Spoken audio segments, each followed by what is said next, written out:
कभी ऐसा महसूस हुआ है कि जब आप कामयाब होते हैं तो कुछ चेहरों पर जलन की लकीरें साफ दिखने लगती हैं?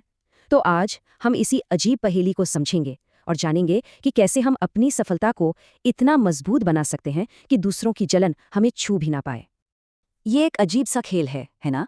जब हम गिरते हैं तो कई लोग सहारा देने आ जाते हैं, लेकिन जैसे ही हम उठकर चमकने लगते हैं तो वही लोग हमारी रोशनी से परेशान होने लगते हैं। ये शायद इंसानी फितरत की सबसे गहरी और उलझी हुई बातों में से एक है। लेकिन रुकिए, ये चर्चा किसी को नीचा दिखाने के बारे में बिल्कुल नहीं है।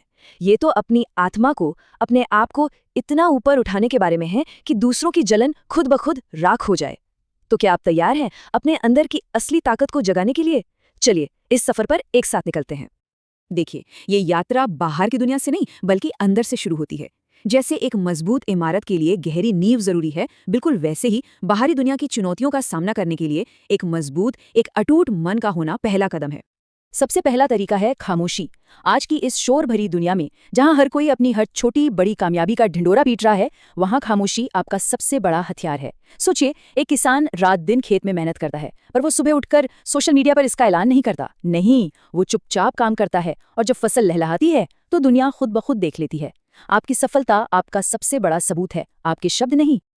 महाभारत में कृष्ण अर्जुन को यही तो समझाते हैं कि श्रेष्ठता ही सबसे बड़ा जवाब है। जब आप बिना शोर के अपने काम में इतने माहिर हो जाते हैं तो जलने वालों की लड़ाई अपने आप ही बेमतलब हो जाती है। उनके पास आपको नीचे खींचने के लिए कुछ बचता ही नहीं है। यही है खामोशी की असली ताकत। दूसरा तरीका है कृतज्ञता, यानी आभार।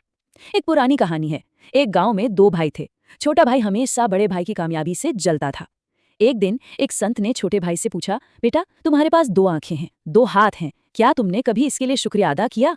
जिस दिन उसने अपने पास जो कुछ है उसके लिए आभारी होना शुरू किया ना, उस दिन उसकी जलन मिट गई।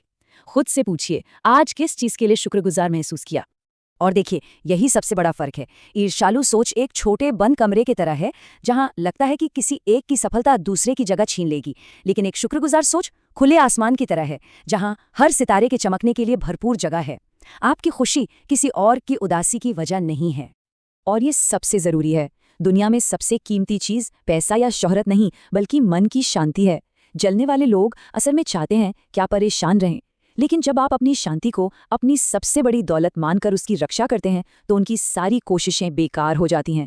आपका शांत रहना ही उनके लिए सबसे बड़ा जवाब है। अगली बार जब कोई उकसाए तो बस एक गहरी सांस लीजिए और अपनी शांति को चुनिए। तो अब शब्दों से आगे बढ़कर कर्मों की बात करते हैं। चलिए उन कामों को समझते हैं जो असल में हमारी पहचान बनाते हैं और हमें इस जलन के शोर से बहुत दूर उत्कृष्टता के रास्ते पर ले जाते हैं। दुनिया में सबसे ताकतवर चीज तेजी से दौड़ना नहीं बल्कि लगातार चलते रहना है। एक बूढ़े बढ़ई को एक विशाल पेड़ काटते देख लोग हंसते थे, कहते थे ये बूढ़ा पागल हो गया है। लेकिन वो बुजुर्ग हर सुबह चाहे धूप हो या बारिश अपनी कुल्हाड़ी लेकर आता और घंटों लगा रहता, और फिर पूरे 3 महीने बाद वो विशाल पेड़ गिर गया। उसने मुस्कुराते हुए कहा, बेटा, ताकत एक तेज वार में नहीं बल्कि लगातार किए गए वार में है। अपने काम में इतने अच्छे बन जाओ कि कोई सवाल ही ना उठा सके। राजा विश्वामित्र ऋषि वशिष्ठ से जलते थे, लेकिन उन्होंने इस जलन को अपनी ताकत बना लिया। उन्होंने तय किया कि वो खुद को इतना ऊंचा उठाएंगे कि वशिष्ठ से भी श्रेष्ठ बन जाएंगे। हजारों सालों की तपस्या की और आखिरकार ब्रह्मर्षि बन गए। उत्कृष्टता यानी एक्सेलेंस आपको इस जलन के चक्कर से ही बाहर निकाल देती है, चाहे आप एक राजा हो या एक छात्र। पता है, जलने वाले लोग अक्सर वो होते हैं जिन्होंने खुद अपने सपने देखना बंद कर दिया है। उन्होंने जिंदगी से समझौता कर लिया है, और जब वो आपको अपने सपनों के पीछे भागते देखते हैं तो उन्हें अपनी ही नाकामी याद आती है। इसलिए रुकना नहीं है, अपने सपनों को इतना बड़ा बनाइए कि जलने वालों की छोटी सोच उन तक पहुंच भी ना पाए।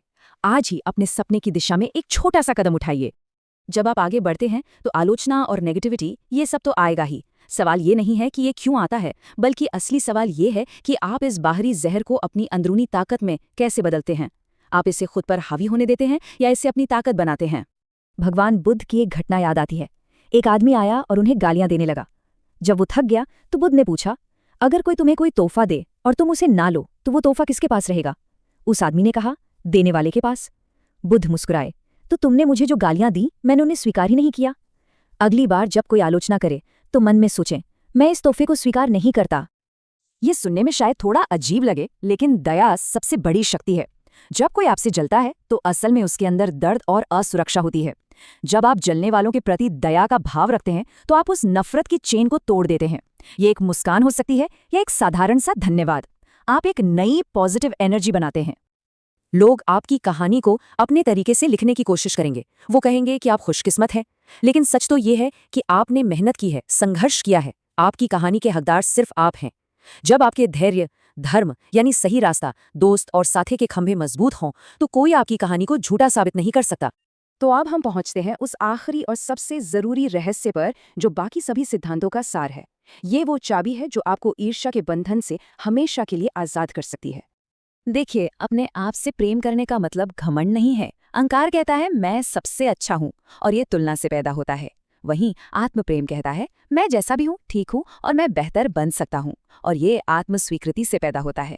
अहंकार दूसरों को नीचा दिखाता है, जबकि आत्म प्रेम खुद को ऊपर उठाता है। जब आप खुद से प्रेम करते हैं ना, तो आपको किसी और की मंजूरी की जरूरत ही नहीं रहती। भगवद गीता का ये कथन हमें याद दिलाता है कि सबसे जरूरी रिश्ता हमारा खुद के साथ है।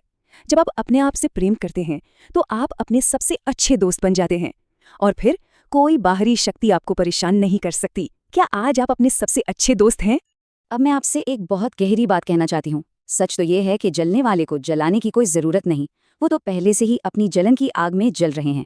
ये पूरी बातचीत असल में आपकी सोच का एक टेस्ट था। शायद आपने शीर्षक पढ़ा और यहाँ आए बदला लेने का कोई तरीका ढूंढने, लेकिन अंदर आपने पाया कि असली ताकत बदला लेने में नहीं बल्कि खुद को बेहतर बनाने में है। तो असली सवाल ये नहीं है कि दूसरों की आग को कैसे बुझाया जाए।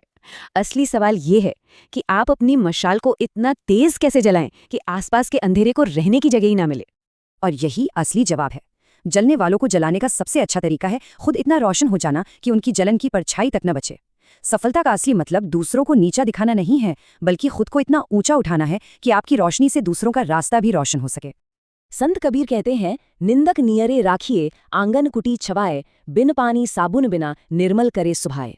यानी अपने आलोचकों को पास रखो, क्योंकि वो बिना पानी और साबुन के ही आपको साफ कर देते हैं। एक तरह से वो आपके असली गुरु हैं। तो चलिए आज से नफरत का जवाब प्रेम से देते हैं और अंधेरे को कोसने की बजाय खुद एक जलता हुआ दिया बनकर दुनिया में रोशनी फैलाते हैं।